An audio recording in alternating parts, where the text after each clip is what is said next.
네, 뭐 인원 적다고 뭐 대충 하는 거 없습니다. 뭐 어차피 우리 매해 있는 그 특강인 거고, 네. 항상 이제 겨울 방학이 좀 더 많았고 원래 여름 방학은 좀 적었어요. 자, 근데 이제 여기서 이제 우리가 할 거는 일단 3학년 1학기 때 이제 얘가 엄청 중요해지는 과목이 됐어, 너네 학년부터. 왜냐면은 옛날에는 미적분하고 기하, 확통, 수능에서 이 세 개 중에서 일명 미확기라고 해가지고 세 개 중에서 하나를 선택해가지고 수능 시험을 봤었거든요. 근데 이제 이게 그 교육과정이 너네 때 처음으로 바뀌면서 어떻게 됐냐면 얘로 통일이 됐어요. 얘밖에 없어요, 수능 볼 때. 그렇기 때문에 이제 모두 다 이제 이거를 해야 되는 상황인 거고, 그리고 이제 확통에 조금 오해가 하나가 있는 게, 쌤이 이제 이번 주 한 목요일 금요일쯤에 이제 뭐 특강 하니 안 하니 해가지고 이렇게 좀 수요 조사를 좀 물어봤었을 때 이런 대답을 하는 친구가 있었어. 뭐 그 친구가 나쁜 친구는 아닌 거고 그냥 이런 친구가 있었다 정도로만 이제 받아들이면 되는데, 너네가 그 경우의 수라는 거를 사실 초등학교 6학년 때 처음에 시작하거든요.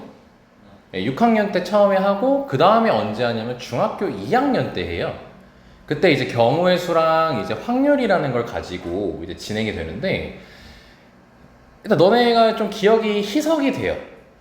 희석이 돼서 뭐냐면 이 애초에 경우의 수 문제 풀어보면 알겠지만 다 한글이잖아. 다 한글이고 문제를 읽는데 별 그 수식 기호 이런 게 없으니까 어렵지 않다라는 생각을 가지고 있거든요. 근데 내가 이제 쌤은 지금 현재 몇 년째야? 올해로 14년째거든요. 애들 가르친 지. 쌤은 19살 수능 끝나고부터 애들을 가르쳤어요. 지금 내가 94년생이니까 대충 맞죠? 네, 대충 맞습니다. 군대 빼면 11년이네요. 근데 쌤이 이러면서 이제 중2를 매년 한 건 아니었는데 간간히 했었단 말이야. 근데 경우의 수를 졸라 못해요, 애들이. 못해. 근데 뭐가 문제인 거냐면 그 문장을 딱 봐. 그러니까 이제 뭐 경우의 수를 곱해, 뭐 더해 이런 걸 딱 배워. 그 나름 풀어요. 근데 이제 너네가 수학 배워보면 알겠지만 이 문제는 더해, 이 문제는 곱해 알려줍니까? 안 알려줘요. 그럼 시간이 지나면 이제 개념을 다 배웠으니까 종합 문제를 이제 풀게 되잖아. 그럼 다 뭐 하냐면, 선생님 이때 왜 더해야 돼요? 이때 왜 곱해요?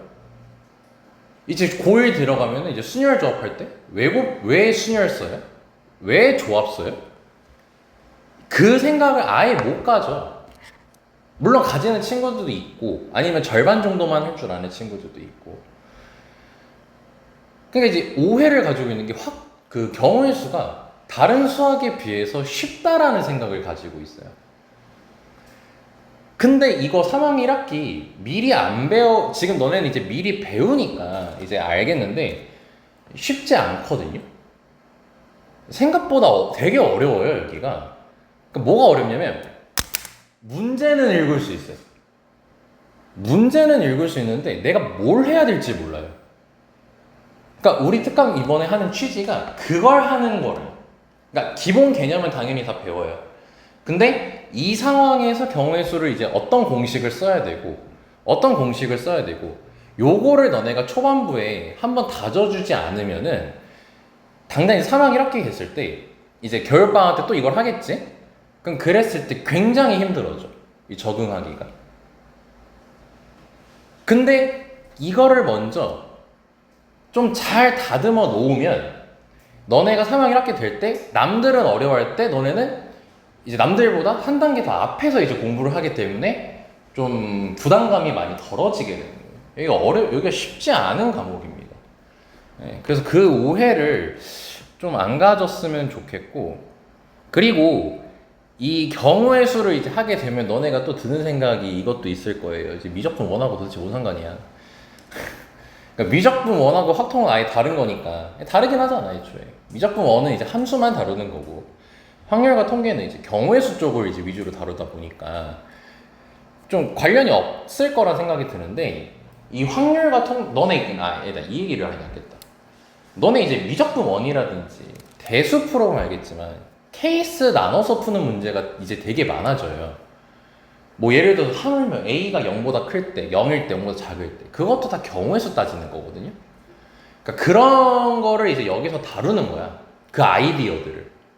공식은 이제 안 다룰지언정 여기에서 발생하는 그 아이디어라든지 생각들은 다 이제 똑같이 다뤄지기 때문에 지금 요거 한다고 해서 너네 당장 2학기 때 도움 안 되고 이런 것도 아니고요. 그리고 3학년 1학기 때 가가지고 바로 이제 다시 배운다고 해가지고 바로 뭐 쉬우니까 쉽게 나는 갈 수 있어 이런 건 없습니다. 그러니까 좀 안타까웠어요. 뭐 나는 이제 웬만하면 강요를 하는 편은 아니니까 내가 뭐 특강 들어 뭐 이러진 않으니까. 근데 했으면 좋겠다는 식으로 얘기를 했는데 뭐 강요는 하진 않으니까 막 그렇지만 그래서 좀 안타깝더라고요. 이제 내 특강으로 겨울방학 때 이걸 할 생각은 없거든요. 왜냐면 정규적으로 정규 수업을 하는데 내가 이걸 왜 또 특강을 해? 그래서 이제 여기 취지는 개념을 푸는 거는 충분합니다. 3주면 충분히 다 해요.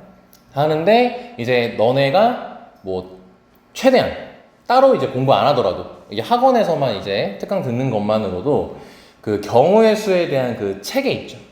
그걸 잡는 거를 최대한 목표로 할 겁니다.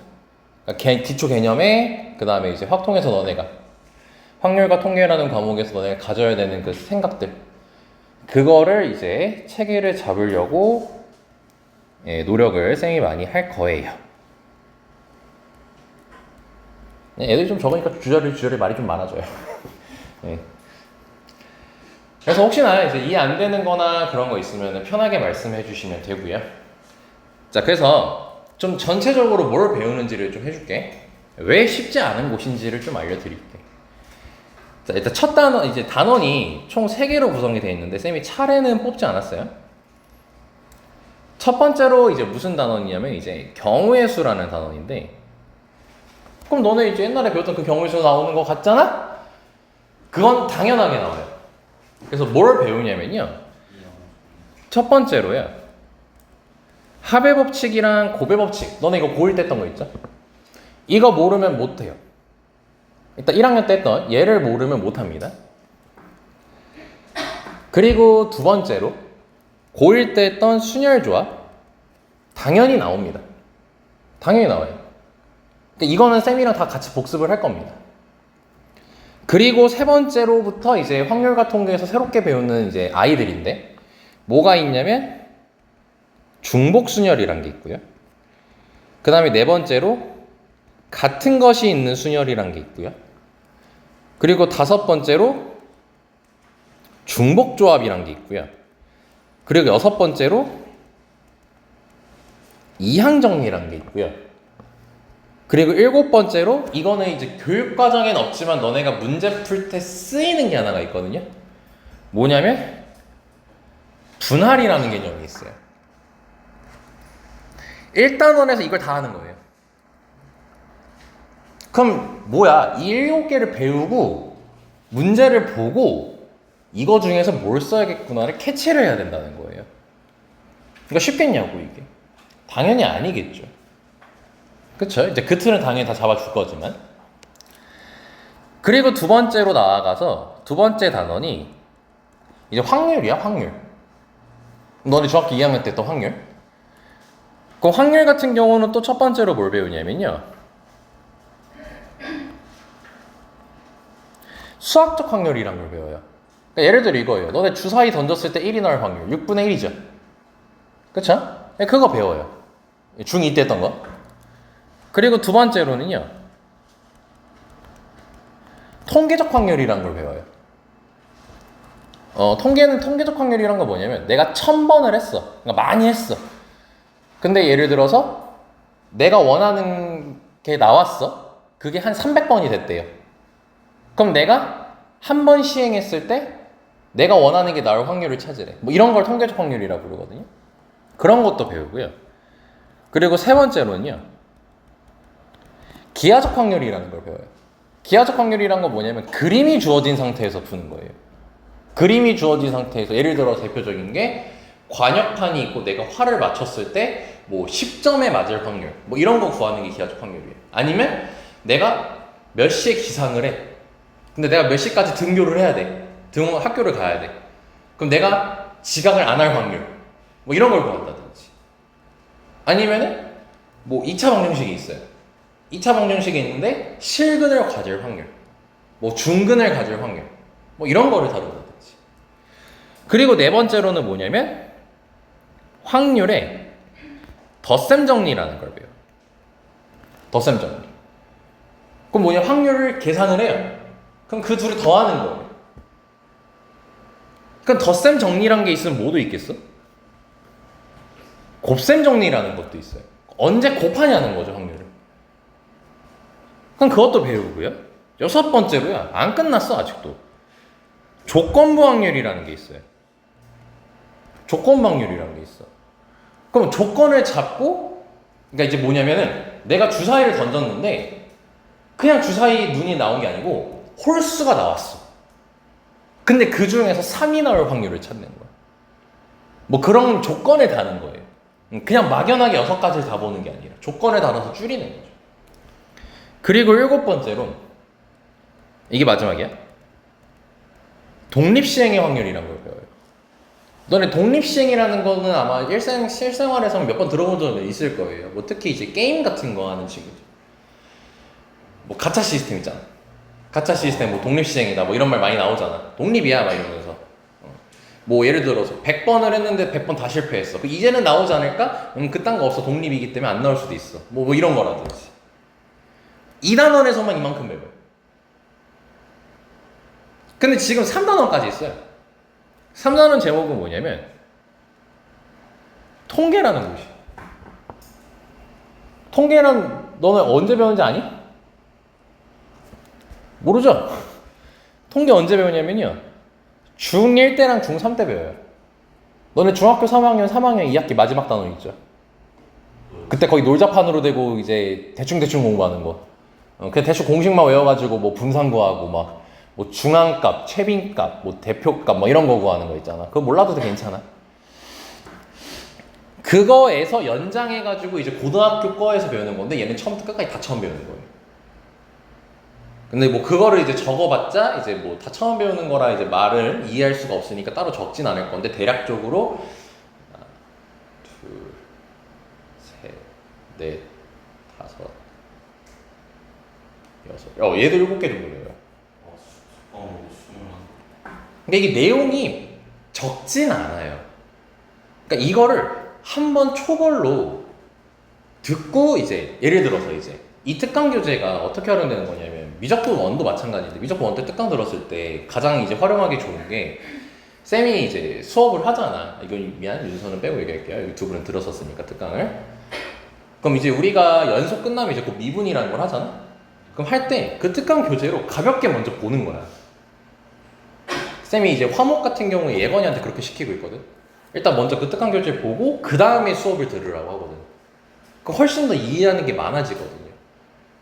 그러니까 얘도 마찬가지야. 지금 이걸 했지. 절대 이거 버리면 안 되고요.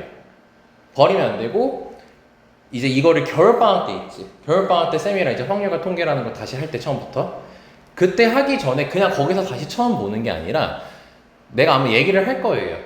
뭐 일주일 정도 전에 뭐 이제 우리 시험 끝나고 좀 놀자판 되잖아요. 한 1, 2주 정도.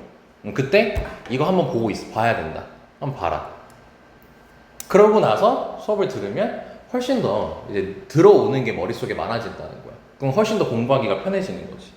너네 3학년 되면 되게 힘들어요. 뭐 생활기록부도 써야 되고요. 생기부도 써야 되고 뭐 활동 같은 것도 이제 뭐 또 해야 되고 그리고 또 수능 준비도 해야 되고 왜냐면 너네 이제 최저 무조건 맞춰야 되거든요. 지금 이게 5등급제로 되다 보니까 5등급제이기 때문에 내신으로만 되면 못 가요. 이제 수능 최저를 무조건 맞춰줘야 된단 말이야. 그럼 너네가 이제 국, 수, 영, 탐구 여기 중에서 아직은 아니야. 아직 그거 할 필요는 없어.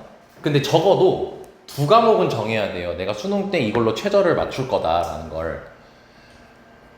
그럼 너네들이 가장 기피하는 게 수학이에요. 가장 만만하게 보는 게 국어예요. 근데 고3 되면 깨달아요. 국어가 제일 어려워요. 등급 따기가. 그리고 깨달아요. 수학이 가장 안정적으로 나와요. 업앤다운 안 심해요. 수학이. 가장 쉬운 게 영어예요. 최저 맞추기 쉬운 거. 공감 못하는 친구도 있을 건데. 탐구가 제일 쉬울 것 같죠? 아니에요. 탐구는 쉬운데 뭐냐면 고인물이 너무 많아요. 그러니까 너네 50점 만점인 거 알지? 그럼 1등급 컷이 지금은 뭐 40점 초반 뭐 이러거든요? 아닌가? 뭐 내가 그 등급 컷은 보지 못알아서. 대충 그 정도 되고. 근데 고3 되잖아요. 47점, 48점.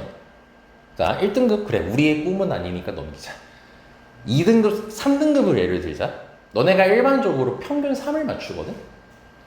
근데 이제 수능 최저를 맞출 때 탐구를 맞추게 되면은 3을 맞춰야 되는, 3을 일단 맞춘다고 쳤을 때 점수대로 따지면 40점이 넘어야 돼요. 그게 뭔 말인지 알아요? 20문제 중에 3개 틀려야지 3등급이에요. 아닌 거 같죠? 진짜예요. 왜냐면 다들 너도 나도 쉽다고 생각해가지고 들어가서 실제로도 할만해요. 점수 쭉쭉쭉 올라요. 근데 40점, 그러니까 잘하는 애들 너무 많은 거예요. 거기서 이제 고인물이라든지. 특히 고인물의 끝판왕은 재수생들이, N수생들. 너무 많이 돌리니까 걔네들은. 그러니까 3등급이 막 40점 넘어야 3등급이 나오고 막 이래. 근데 수학은 예를 들어 3등급을 맞추고 싶어. 70점만 넘으면 돼요. 안정적으로. 조금 어려운 시험이잖아요. 60점 넘어도 3등급이 나와요. 문제 개수를 얘기해 볼까요? 탐구는 3개 정도밖에 안 틀려야 되고요. 수학은요, 예를 들어서 70점이 3등급 컷이라고 칩시다. 현실적으로 얘기를 하는 거야. 그럼 너네 4점짜리 7개 틀려도 되는 거예요. 4점짜리가 13문제거든요. 수학에서. 그 중에서 7개 틀려도 돼. 절반 넘게 틀려도 되는 거예요. 2, 3점짜리 다 맞고 4점짜리 조금만 더 맞고. 근데 너네가 수학 공부를 하면요, 2, 3점짜리에서 맞추는 건요 사실 큰 문제가 안 돼요. 2, 3점짜리도 나는 못 풀겠다는 건 국영수 탐 다 안 된다 소리예요. 진짜로. 근데 거기서 조금만 더 공부하면 4점짜리요 한 두세 개 더 맞추는 건 문제도 아니에요. 그러니까 60점 정도를 수학에서 넘기는 건요 큰 문제가 안 돼요. 아무리 어떤 지능을 갖고 있는 친구들이라도. 초등학교 것도 안 되는 애들은 당연히 안 되겠지만 적어도 내신에서 2, 3등급은 나오는 친구들은 60점 넘는 건 문제도 아니에요. 그럼 거기서 노력을 더하면 70점 넘는 것도 문제가 조금 될 수는 있겠지만 난이도적으로 그렇게 높진 않단 말이에요. 근데 중요한 건 뭐냐면 수학은 그 60점 밑으로 내려가는 게 쉽지가 않아요. 내가 공부를 해놓으면 비슷비슷해 나오는 게. 근데 국어는 컨디션이 좋아. 그럼 막 80 몇 점. 컨디션 안 좋아. 50 몇 점. 뭐 배 아파. 40 몇 점. 뭐 체했어. 몇 점. 이래버려요. 국어 같은 경우는. 근데 지금 그걸 고2 때도 느끼고 있으면 고3 때는 더 심하고. 내가 고2 때 국어를 뭐 잘해. 예를 들어서 2등급, 1등급이 나와. 그래도 고3 됐을 때 까봐야 아는 거예요. 고3 국어가 진짜 쉽지가 않아요. 영어는 말 안 하고 있죠. 영어는 그래도 괜찮게 나와요. 영어는 꼭 해야 됩니다. 그러니까 가장 이제 너네가 이제 최저를 맞출 때 좋은 게 수학이란 말이야. 그 영어 다음으로 괜찮은 후보가 수학이야. 그렇기 때문에 이 과목이 더 중요해진다는 거예요. 한번 이걸 제대로 이해하고 넘어가냐. 왜 얘기를 했냐? 너네가 이제 할 게 많으니까 부담감을 좀 줄여야 될 거 아니야. 그러니까 이왕 듣는 거, 뭐 애들 적으니까 뭐야 나 괜히 했네 막 이러면서 대충대충 하려고 하지 마시고 학원에서 최대한 장점 알려줄게요. 확통은 학원에서 하는 걸로 거의 다 될 수 있어요. 학원에서 하는 건 다 될 수 있어요. 네. 왜냐면은 체계를 잡아놓으면 그거 파생되는 게 되게 당연하게 파생되거든요. 그러니까 그 체계만 제대로 이해하면 되니까 그건 학원 수업으로 충분합니다. 그렇기에 네, 잘해보자 이거면 또 20분을 떠들었네요.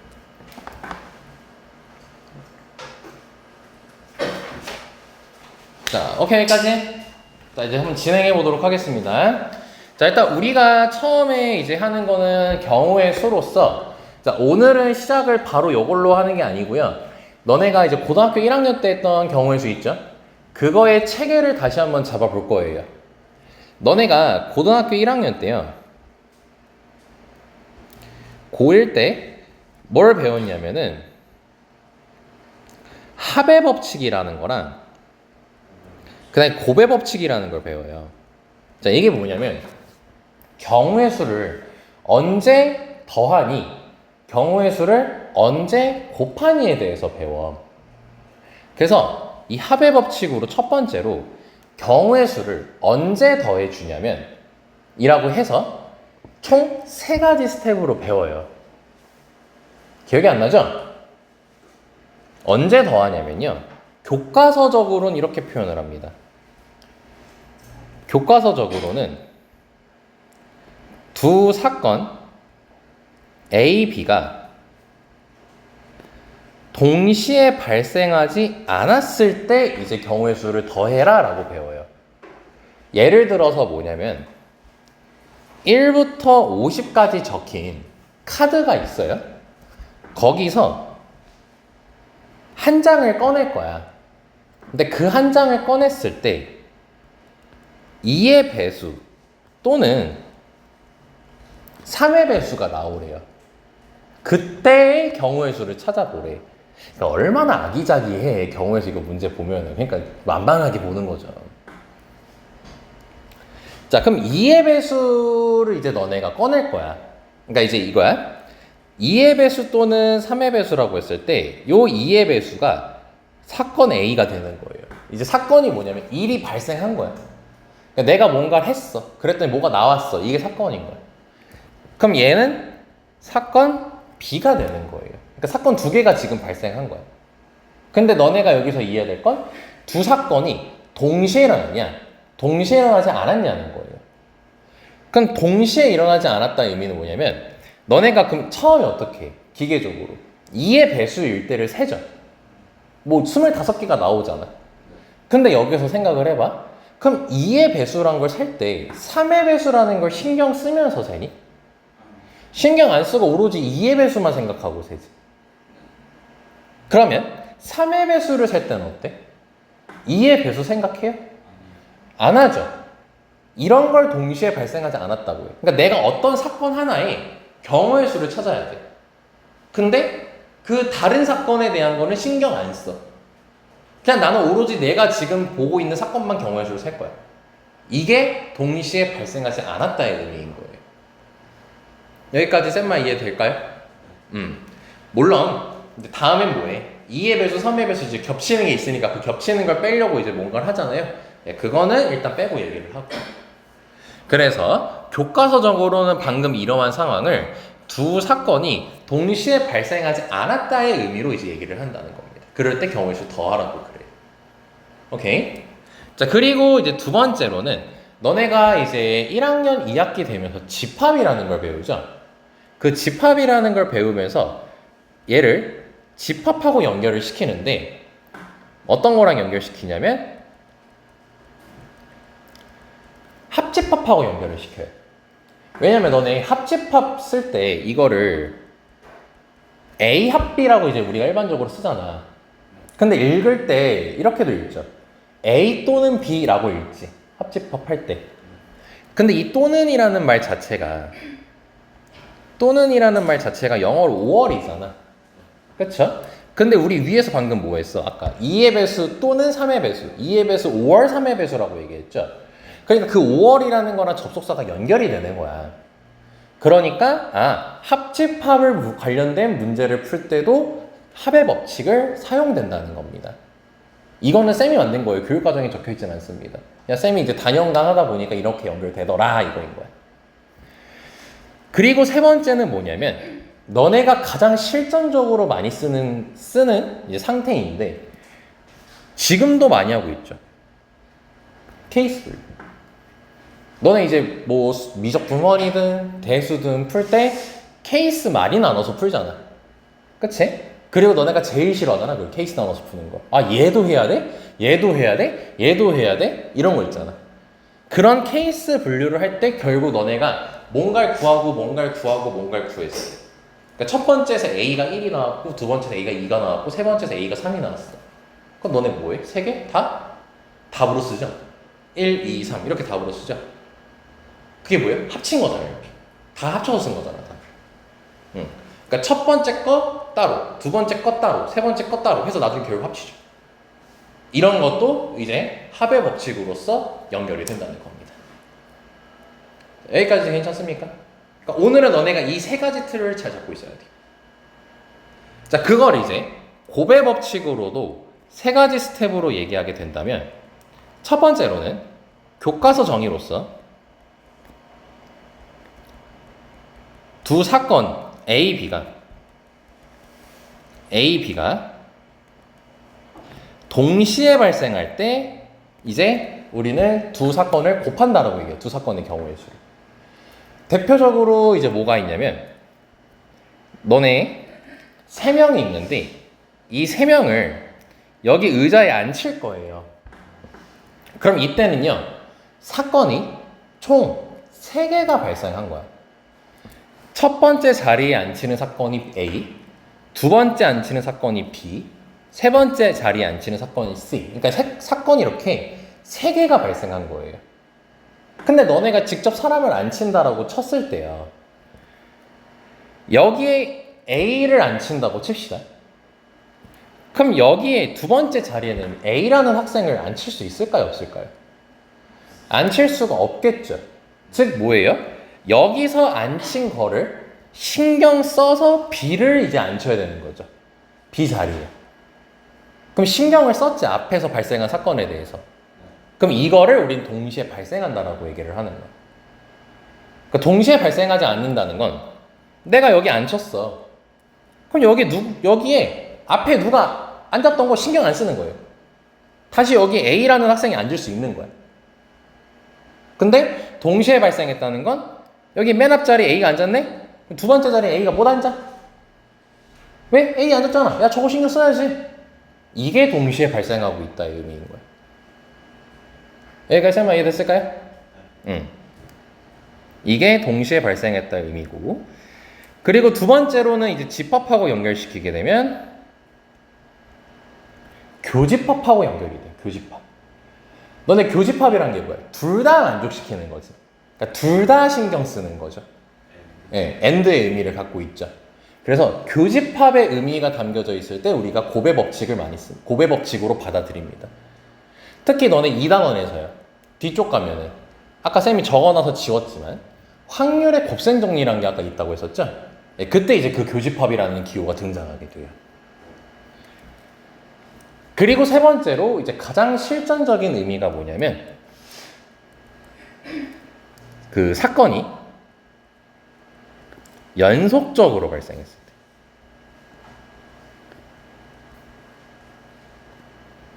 사건이 연속적으로 발생했을 때 그 사건의 경우의 수를 곱한다라고 얘기를 해요. 자, 다시 한번 의자를 갖고 와서 얘기를 해보면 봐봐. 이 사건이 이렇게 3개가 있다고 했었죠. 그럼 여기에 한 사람을 이렇게 앉혀요. 그럼 뭐해? 연속적으로 두 번째 자리에 사람을 꼭 앉혀야 되죠, 지금. 이게 사건이 연속적으로 발생하고 있는 거예요. A 여기에 앉히고 여기에 앉히고 여기에 앉혀야지 하나의 경우의 수가 완성되는 거지. 하나의 경우를 완성시키려면 세 자리에 한 명씩 다 앉혀야 되는 거잖아. 근데 그때 여기 앉혀, 연속적으로 여기 앉혀, 연속적으로 여기 앉혀, 그래야 하나의 경우의 수가 완성돼. 이런 걸 사건이 연속적으로 발생한다는 거야. 근데 이게 너네가 알게 모르게 대수나 미적분원에서 그 계산을 이미 다 하고 있어요. 진짜로 다 하고 있어요. 너네 눈치 못 채요. 근데 지금 우리가 이걸 배우고 내가 이제 수업 중에 한 번씩 얘기를 할 겁니다. 그리고 우리끼리 아는 척 하는 거죠. 그거지? 개새끼들아 이러면서 여기 너네 말고. 진짜로 쓰입니다. 진짜로 아무런 관련 없지 않아요. 무조건 그 관련이 무조건 있습니다. 그러니까 그거를 연결시킬 수 있게끔 쌤이 이제 중간중간 수업 때 이제 수투래 자고요. 교육과정 전에 이름이 수투였어요, 미적분원. 네, 걔가 연결될 수 있도록 이제 쌤이 자꾸 설명을 해줄게요. 득은 많아야지. 자, 이게 너네 고등학교 1학년 때 했던 합의 법칙과 곱의 법칙에 대한 설명이고요. 그리고 쌤이 이제 순열하고 조합까지 해가지고 싹 정리해서 너네한테 한 필기하는 시간 잠깐 줄겠습니다. 한 5분 정도면 될 거예요. 뭐 뺏기는 거니까. 그리고 나서 너네가 이제 배우는 게 뭐냐? 순열. 조합입니다. 자, 순열 같은 경우는 이제 첫 번째로 교과서적 정의 자체가 교과서에서는 순서대로 이거에서 끝나지 않고 교과서에는 정확히 뭐라 하냐면 서로 다른 N개에서 서로 다른 R개를 이제 재섭이가 말한 순서에 맞게 일렬로 배열하는 걸 이제 순열이라고 불러요. 그러니까 아까 의자 문제라고 생각하면 돼요. 뭐냐면 A, B, C로 이렇게 앉은 거랑 A, C, B로 앉은 거는 같은 걸까 다른 걸까? 다른 경우의 수죠. 그렇죠? 왜 달라? 앉은 순서가 달라졌기 때문이지. 자, 그럼 여기 의미를 그대로 다시 가져가 볼게. 서로 다른 학생 3명이 있어요. 그리고 서로 다른 의자 3개가 있어요. 서로 다른 N개에서 서로 다른 R개 이렇게 딱 연결됐죠? 거기서 A, B, C 앉은 거랑 A, C, B 앉은 건 우리가 다르게 셀 거야. 즉 순서가 있는 거지. 순서에 맞게. 그리고 얘 뭐예요? 결국 한 줄로 안 치는 거다. 일렬로. 요거를 이제 순열이라고 부르는 겁니다. 그러니까 서로 다른 N개에서 서로 다른 R개를 순서에 맞게 일렬로 배열하는 걸 순열이라고 이제 부르는 거예요.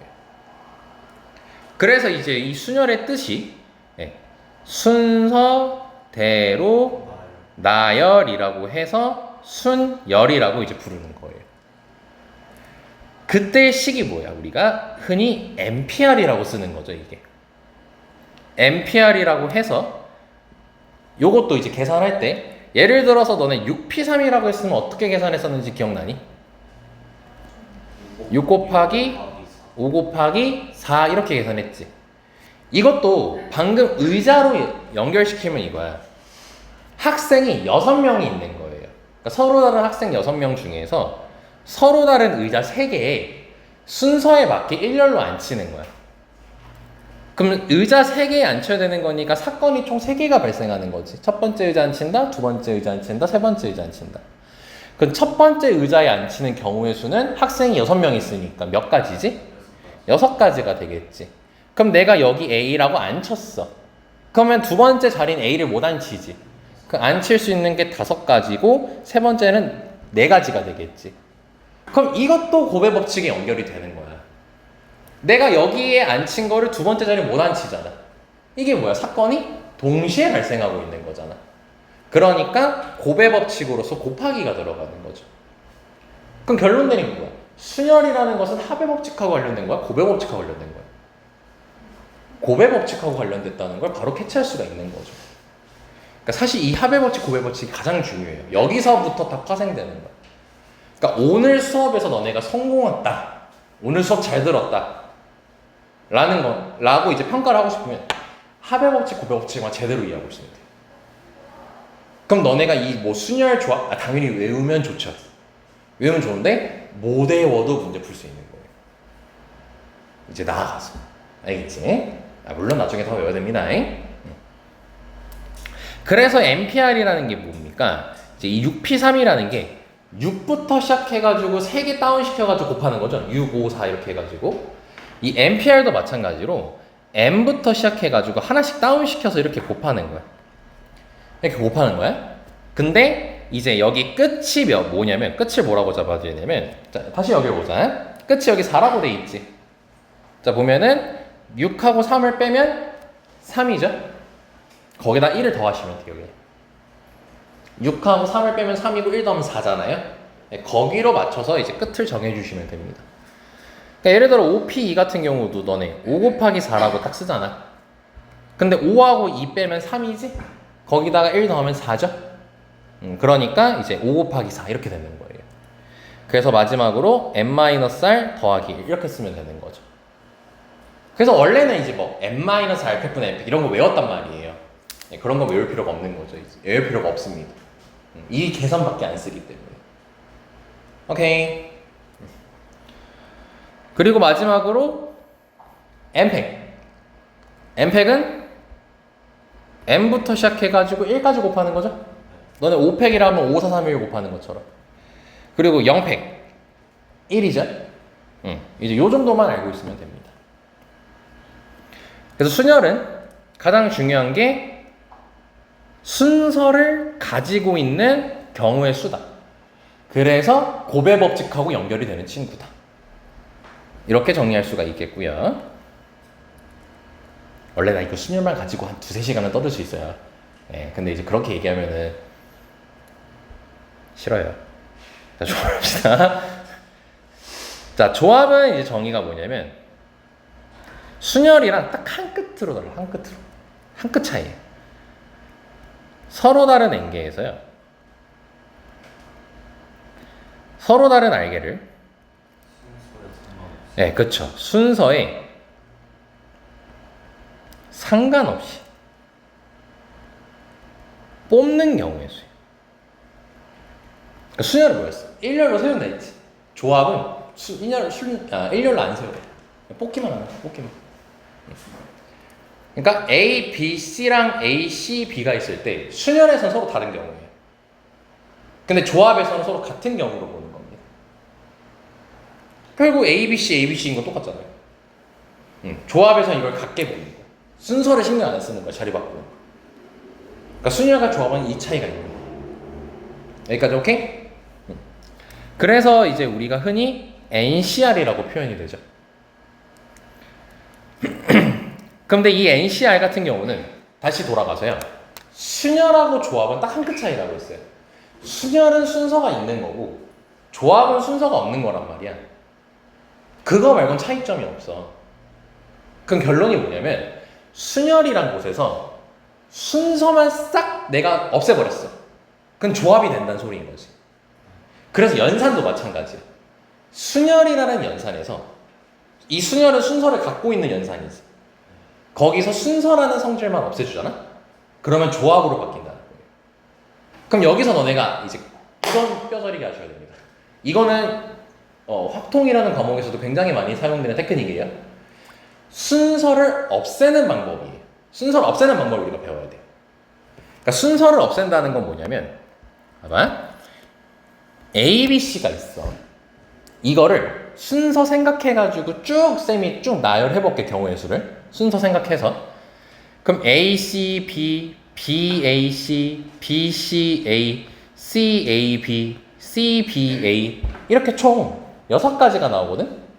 사실 너네 그냥 셀 수 있어요. 3팩이에요. 3팩 3 곱하기 2 곱하기 1 하면 되죠. 이래서 6개인데 순열에서는 이걸 6개로 그대로 본단 말이야. 근데 조합은 지금 저기 나열된 6가지 경우의 수가 다 같은 경우의 수일까 다른 경우의 수일까? 다 같은 경우의 수야. 결국 순서 상관없거든. 예, 구성된 것만 보면 되거든. A, B, C 똑같은 거잖아. 그럼 조합에선 이거를 한 가지로 봐야 돼요. 그럼 여기서 1로 갈 때 6을 1로 바라봐야 된다는 거지. 쌤이 아까 말했잖아. 순열에서 한 순서만 없애버리면 조합으로 된다 했잖아. 그럼 순열에서 조합을 가고 싶어. 즉 경우의 수 6가지에서 경우의 수 한 가지로 바꾸고 싶은 거야. 그럼 6을 1로 바꿔줘야 되는 거잖아. 근데 이때 그럼 사용되는 연산이 하나가 있어. 뭐냐면 6개 서로 다른 걸 다 똑같이 보는 방법은 특별한 연산이 나누기. 그러니까 6으로 나눠버리는 거야. 왜냐면 이 6가지를 한 가지로 봐야 되는 거잖아요. 그쵸? 똑같게 봐야 되는 거죠. 자, 너네 나누기 할 때 이런 문제 아마 초등학교 때 해봤을 거예요. 뭐 지금 해도 당연히 풀 수 있으니까 바로 얘기할게요. 30개의 사탕이 있어요. 3명한테 똑같이 나눠주고 싶은 거예요. 한 사람당 몇 개 가져갈까요? 10개 가져가겠죠. 똑같이 가져간다라는 문구를 했을 때 우리가 쓰는 게 나누기잖아. 얘도 뭐예요? 이 6가지를요 한 가지로 똑같게 보고 싶다는 거예요. 그러니까 그때 사용되는 연산이 나누기인 거야. 오케이? 근데 이 6이 뭐냐면 이 6이 A, B, C가 섞이는 경우의 수지. 이 A, B 섞은 게 6가지인 거잖아. 그러니까 이 A, B, C를 섞는, 즉 A, B, C의 순서 있죠? 그걸로 나눠주면 되는 거예요. 그럼 순서라는 게 사라지게 돼요. 이걸 너네가 두 번째로 오늘 수업 잘 들었다 하는 그 핵심 내용 중에 하나입니다. 핵심입니다. 그러니까 순서를 없애주고 싶어? 그러니까 다 다른 걸 한 가지로 보고 싶어. 그럼 어떤 연산을 하면 된다? 나눗셈이라는 연산을 하면은 그렇게 된다. 되게 중요한 겁니다. 알겠지? 그래서 이제 NCR이 어떻게 식이 만들어지냐면 이 순열이라는 것에서, 자, 순열 다시 보면은 좋아요.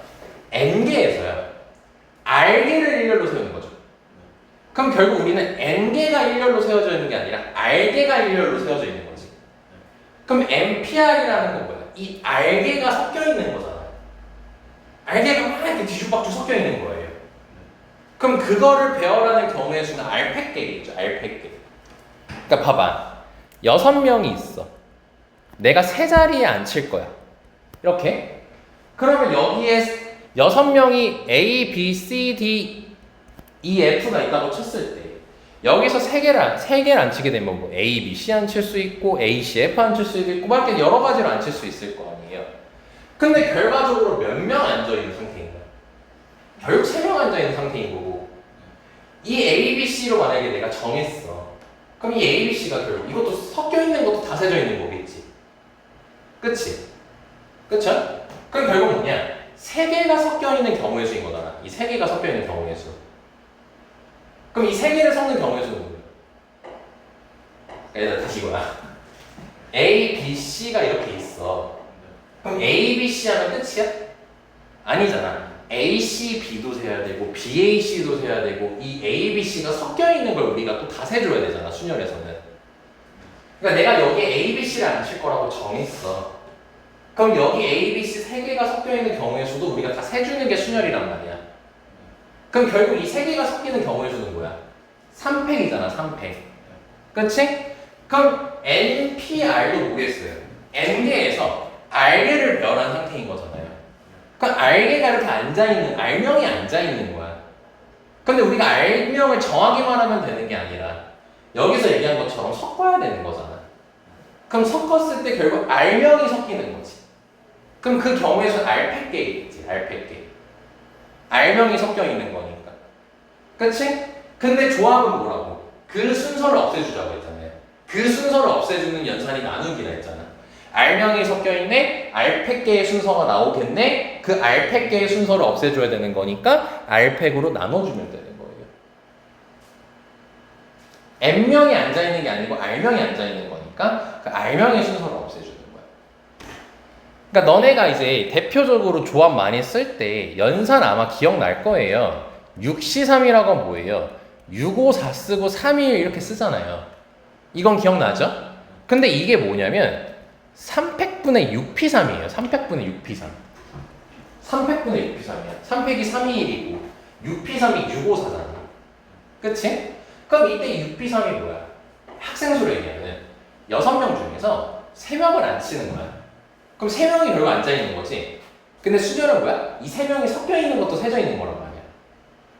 근데 조합은 뭐야? 그 3명이 섞여서 앉아있는 건 나는 따로 안 세겠다는 거잖아. 그치? 그럼 3명에 대한 순서는 3팩개잖아. 그래서 이 3팩으로 나눠주는 거예요.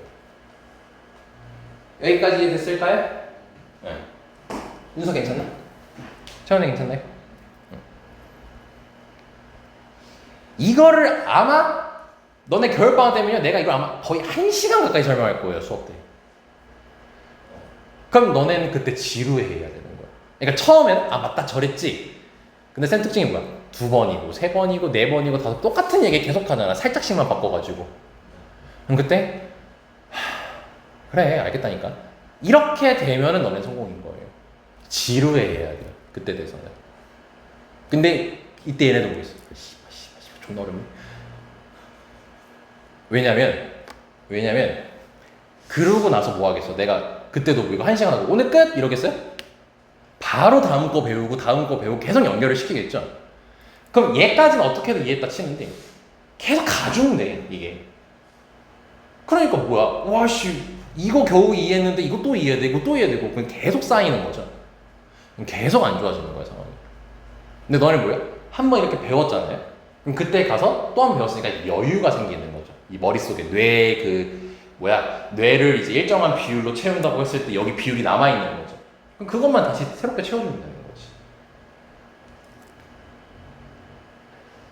의미 없다는 게 아니란 거야, 특강이. 나 혼자 찔려서 그래. 됐어? 자, 그리고 마지막으로 이제 우리가 정리할 게 뭐냐면 NC형, NC1 아니다 이거야. 일단 NC0은 그러면 방금 저 식으로 쓰게 되면은 0팩분의 NP형 이렇게 되는 거 이해되니? 아까 쌤하고 약속했지? NP형이 몇이었죠? 1이었죠? 그리고 NP형은 뭐냐면요, N명 중에서 한 명도 배열 안 한 거예요. 그럼 경우의 수가 몇 가지일까요?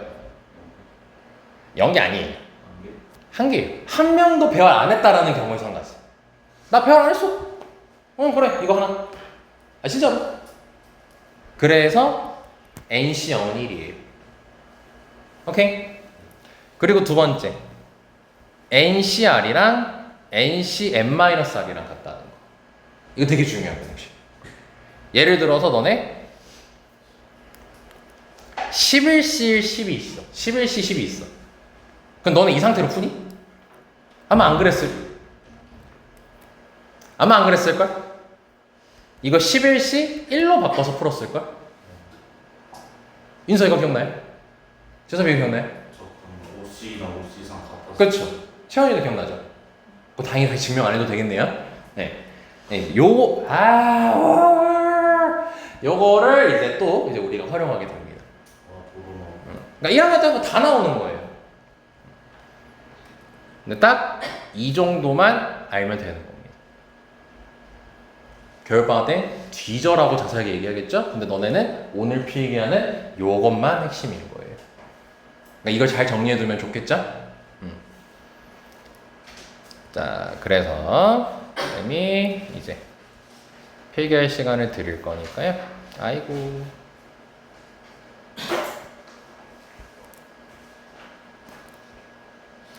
빈 공간에 잘 적어주면 좋을 것 같습니다. 혹시 글씨 안 보이는 거 있습니까? 글씨는 다 보이나요? 네, 그럼 안 보이면 이따가 쌤한테 얘기해 주시면 돼요. 쌤이 5분 정도 시간 드릴게요.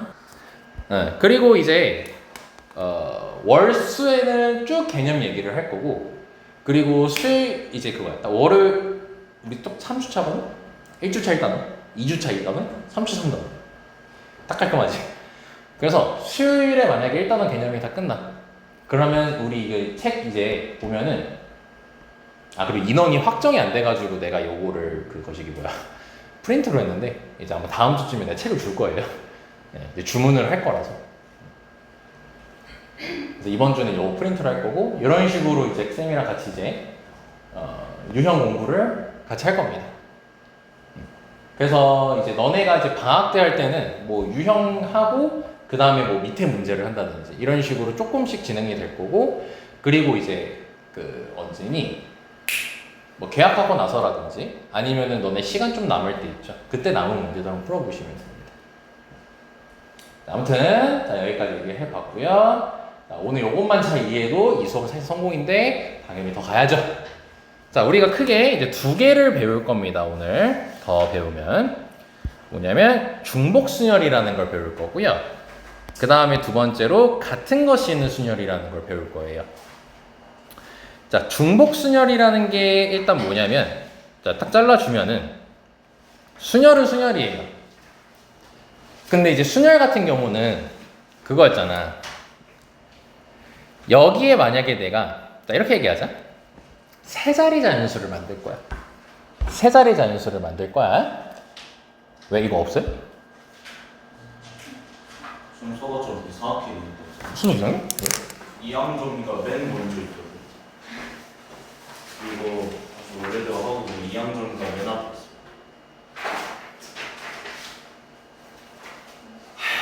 또 인쇄를 또 이상하게 했구나. 아니 이 안에서도 랜덤으로 뽑히면 뭐 어쩌자는 거냐. 아 미치겠다.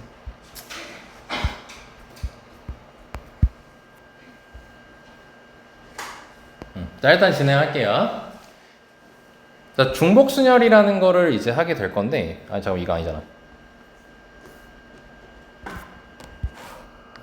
겁나 고장나네 진짜. 자 다시 너네가 세 개의 자연수를 세 자리 자연수를 만든다고 생각해보자. 그럼 이제 여기에 숫자가 정해지고 여기에 숫자가 정해지고 여기에 숫자가 정해져야 하나의 경우의 수가 완성되는 거지. 그치? 그럼 이게 사건이 총 일단 3개야. 100의 자리 정하고 10의 자리 정하고 1의 자리를 정한다. 근데 이게 연속적으로 정해져야 하나가 완성되는 거지. 그래서 고배 법칙이 들어가는 거고 1, 2 한 거랑 2란 거는 같아 달라? 다른 자연수가 되잖아. 그러니까 순서까지도 들어가 있는 거야. 그래서 일단 순열이야. 이 세 자리 자연수를 정하는 건. 근데 여기서 여기에 들어갈 수 있는 그럼 경우의 수를 정해보자. 몇 가지 가능할까? 뭔 세 가지야? 1부터 9 중에서 하나가 들어가겠지? 자연수 정하자니까. 그럼 몇 가지 가능해? 9가지 가능하겠지? 그럼 두 번째 자리에서는 몇부터 몇까지 넣을 수 있어? 그렇죠. 0부터 9까지 넣을 수 있죠. 그럼 여기서 퀘스천? 여기서 내가 만약에 9라는 자연수를 썼어. 그럼 여기서 9라는 자연수 못 쓰나요? 너네 999 이런 숫자 있잖아요. 쓸 수 있죠, 당연히. 근데 순열에서는 어땠어? 우리 순열에서는 내가 9를 썼으면 그 다음에 9를 못 쓴다가 이제 순열이었지. 세 사람 안 친다고 했을 때 A 안 쳤으면 A 다음에 못 안 치잖아. 근데 얘는 똑같은 숫자를 써도 괜찮지. 이런 걸 뭐라 하냐면 중복이 허락된다라고 얘기해요. 중복이 허락된다. 오케이? 그래서 이제 경우의 수를 생각해 보면 여기서는 9가지였고 곱하기 0부터 9는 몇 개지? 10개지. 왜 저럴까? 10개지. 그리고 1의 자리 또 마찬가지로 몇부터 몇 가지 가능해? 0부터 9까지니까 10개 가능하지. 그럼 몇 개인 거야? 900개. 이렇게 나오는 거야. 근데 이게 중복순열인 거야. 그러니까 순열에서 뭐냐면 내가 뭘 썼어? 그 다음에도 쓸 수 있는 이 중복이 허락된 상태가 중복순열인 거야. 여기까지 쌤마 이해됐을까? 그래서 보면은 서로 다른 n개에서 중복을 허락해가지고 중복 허용해가지고 r개를 택해서 일렬로 나열하는 걸 중복순열이라고 부르는 거예요. 그래서 너네가 체크를 여기다가 해주시면 돼요.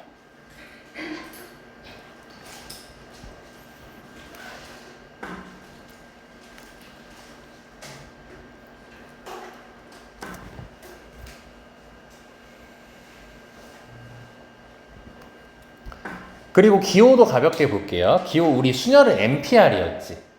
근데 중복 순열은 요렇게 적힌 기호예요. 이거 뭐가 생겼어요? 로마짱.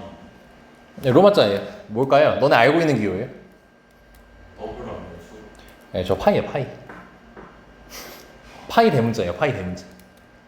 이거 파이야, 파이. 하이 데미지. 이거 파이의 대문자예요. 그래서 읽을 때 엠파이알이라고 읽으면 돼, 엠파이알. 그러면 방금 우리 세 자리 자연수 했던 거 있지? 예를 들어서 자, 세 자리가 이렇게 있었어. 그럼 여기에 들어갈 수 있는 게 이렇게 얘기하자. 1부터 9까지만 있는 거야, 우리에게 자연수는. 1부터 9까지만 있는 거야. 그럼 이걸 가지고 세 자리 자연수를 만들래. 그럼 여기에 9가지 들어갈 수 있고 9가지 들어갈 수 있고 9가지 들어갈 수 있지. 0 지금 빼고 얘기한 거야. 그럼 곱하기니까 9의 몇 제곱이야?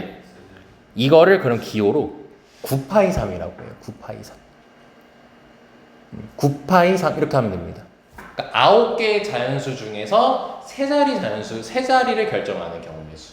이거를 9파이 3 이렇게 하면 되는 거고, 그럼 여기 n파이 r이라고 돼 있으니까 이제 n파이 r은 n의 r제곱이라고 해주면 돼.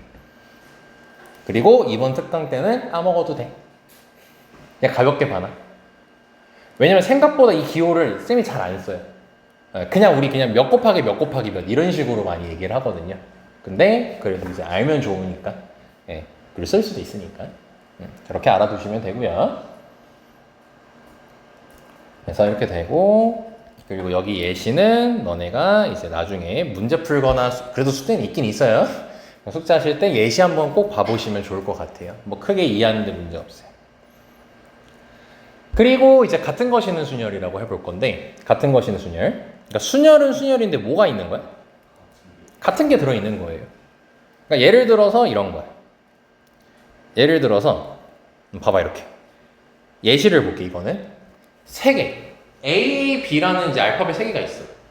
요거를 일렬로 나열을 할 거야. 그럼 너네 원래 이거 일렬로 나열한다는 건 순서가 있다는 소리인 거잖아. 그럼 원래 어떻게 해요? 3팩이라고 계산을 하죠. 근데 잘 봐. AAB나 AAB나 어때요? 선생님 똑같은 거 쓰신 거 아니에요? 아니야. 난 지금 요 A 이렇게 자리 바꿔서 쓴 거야. 근데 어때? 똑같지. 그러니까 즉, 뭔 말이냐면 이 3팩이라는 경우의 순에는 요 A랑 요 A가 자리가 바뀌는 게 세져 있는 거야. 이 3팩 안에. 이 세 개를 다 다르게 본 거예요. 그게 막 섞여 있는 게 세져 있는 거야. 근데 우리가 실제로 해보니까 어때? 이거 둘이 자리 바꾸나 그대로 쓰나 똑같은 거지. 그치? 이런 걸 같은 것이는 순열이라고 부르는 거고, 그럼 여기서 너네가 해야 될 건 뭐냐면 이 둘이 자리 바꾸는 거를 우리 세면 돼, 안 돼? 안 되는 거잖아. 똑같은 거니까. 그쵸? 그럼 여기 순서 없애줘야겠죠. 그래서 아까 내가 중요한 거 순서 없애는 방법이 연산이 나누기였죠. 그럼 우리는 뭐야? 이 둘이 자리 바꾸는 순서만 없애주면 되는 거지. 그럼 몇 개에 대한 순서를 없애주는가? 몇 개의 문자에 대한? 두 개의 문자에 대한 순서를 없애줘야 되죠? 그럼 그 두 개가 섞이는 게 2팩이죠.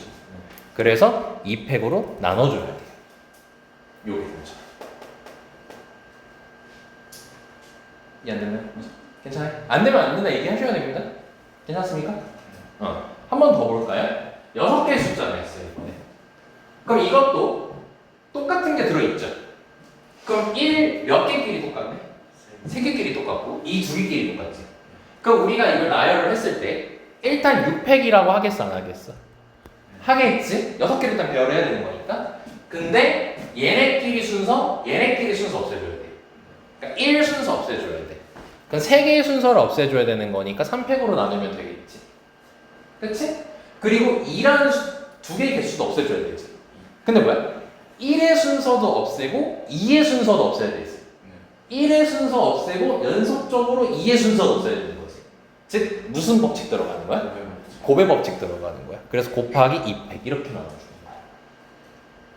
여기까지 셈만 이해됐을까요? 그래서 이렇게 시는 거야. 여기 1팩이라고 적혀 있는 거 있는데 이건 신경 쓰지 마세요. 똑같은 것만 순서 없애주면 되는 겁니다. 자, 한 번만 여기서 보자.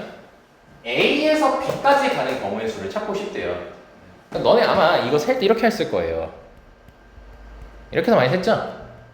근데 이제 이게 어떤 식으로 이제 셀 수 있냐면 오른쪽으로 가는 걸 A라고 하고 이렇게 위쪽으로 가는 걸 B라고 했을 때 A에서 B 가는 최단 루트를 잡으면 이렇게 셀 수 있지.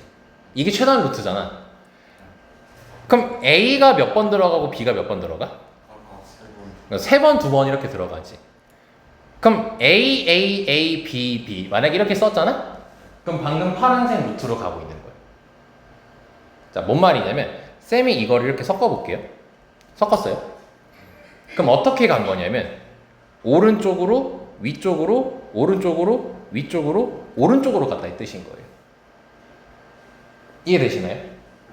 그러니까 결국 이 A 3개랑 B 2개를 적절히 섞잖아요?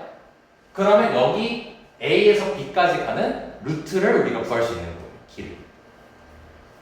즉 A에서 B까지 가는 최단 경로의 수를 찾을 때는 이거를 섞어주면 되는 거예요. 오케이? 그럼 5개니까 5팩이라고 해가지고 일단 하겠지? 그리고 A가 몇 개가 똑같아? B는 두 개가 똑같지. 그래서 3팩, 2팩 이렇게 나눠주면 되는 거야. A 순서 없애주고 B 순서 없애주고. 그래서 요거 계산하면은 그 경로의 수가 계산이 되는 거야. 여기까지 이해됐을까요? 자, 그리고 요거는 쌤이 이제 수율이 조금 같이 풀어보도록 하고, 너네가 가장 베스트는 뭐냐면요. 여기 수율까지 올 때 있죠. 9페이지, 잠깐만. 이게.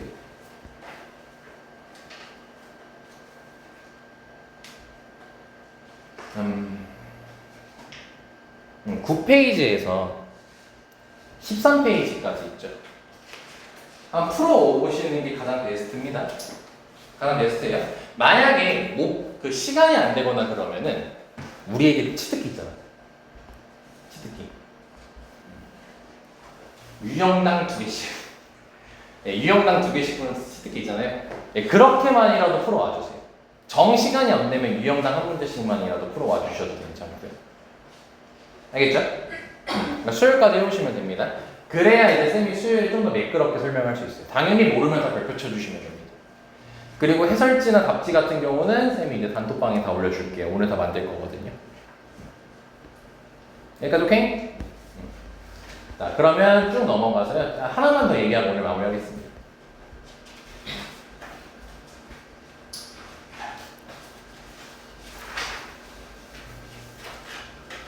중복점 얘기를 이제 할 건데, 자, 지금 시간이 2분 정도밖에 안 남지 않은 관계로 뭐인지만 설명하고 마무리할게요. 중복순위랑 똑같은 거예요. 조합은 조합이에요. 근데 뭐가 허락된 거야? 그러니까 중복이 허락된 상태에서 뽑는 경우의 수를 중복조합이라고 부르는 거야. 그러니까 대표적으로 이런 문제예요. 사과, 배, 딸기가 있어요. 여기서 우리가 2개를 뽑을 거예요. 그럼 원래는 3개 중에서 2개를 뽑는 거야. 그러니까 사과, 배 뽑든 배, 사과 뽑든 상관이 있어 없어? 뽑기만 하는 거야. 순서 상관없는 거지. 그럼 이거 조합이니까 3C2가 될 거거든. 오케이? 근데 사과, 배, 딸기가 충분히 많아. 엄청 많아. 그래서 뭐가 되냐면 중복을 허락해서 2개를 뽑는 거야. 즉 사과, 배 이런 식으로 뽑아도 괜찮은 거야. 이런 걸 중복조합이라 불러. 그리고 그때 식으로는 3H2 이렇게 불러요. 요 H라는 기호가 활용이 됩니다. 안 적어도 돼요. 안 적어도 돼요. 안 적어도 돼요. 수율이 요구할 거란 뜻인 거니까. 3H2라고 하고 요 H가 영어로 호모지니어스니까 뭔가 뭐 있어요. 네. 영어로 기억이 안 나는 거죠. 아무튼 이제 중복 조합은 뭐냐면 뽑는 건 뽑는 건데 똑같은 걸 여러 번 뽑을 수 있다. 네, 요게 이제 중복 조합에 대한 거고, 요거는 설명이 조금 길기 때문에 얘는 수요일에 진행하도록 하겠습니다. 그래서 이제 수요일 되면은 아마 쌤이 개념 한 번쯤은 다 끝날 거예요. 그 1단원이 거의 다 끝날 거예요. 시간이 좀 남을 거거든요. 그럴 때 거기서 쌤이 이제 유형을 같이 보고, 그리고 금요일에는 유형을 다 같이 볼 겁니다. 됐지? 그래서 너네한테 요구하는 건 쌤이 이겁니다.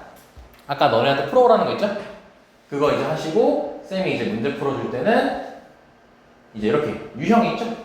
유형별로 해서 쌤이 유형 다 풀어줄 거예요, 하나씩. 그러면 그거 밑에 풀어본다든지 해주시면 될 것 같습니다. 쌤만 여기까지 오케이? 그리고 특강이니만큼 여기 조금 과한 문제가 있으면 쌤은 그거 가볍게 X 해버릴 겁니다. 거기까지 다 체크해 줄게요. 자, 오늘 여기까지 하겠습니다. 네, 첫 시간 고생하셨습니다.